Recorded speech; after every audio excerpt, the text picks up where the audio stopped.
தொழில் முதலீடுகளில் 4ஆம் இடத்தில் இருந்து தமிழ்நாடு 6ஆம் இடத்திற்கு பின்தள்ளப்பட்டுள்ளது என பாமக தலைவர் அன்புமணி ராமதாஸ் தெரிவித்துள்ளார்.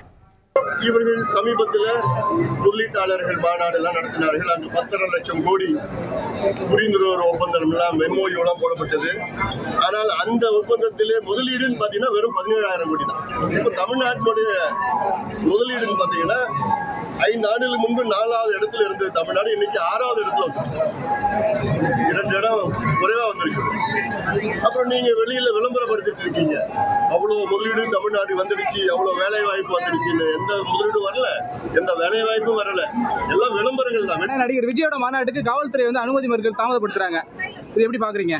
மாநாடுக்கு கேட்டாலும் நிச்சயமா அது சட்டத்திற்குள் என்னென்ன விதிகள் இருக்கிறதோ அதை கடைபிடித்து காவல்துறை அனுமதி.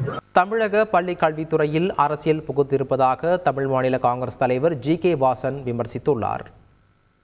மதம், மொழி, இனம் இவைகளுக்கெல்லாம் அப்பாற்பட்டது தான் கல்வி.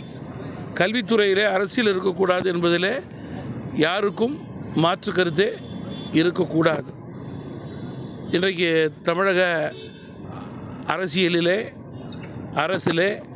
கல்வித்துறையில் அரசியல் புகுந்திருக்கிறது என்பதிலே மாற்று கருத்து இருக்கக்கூடாது.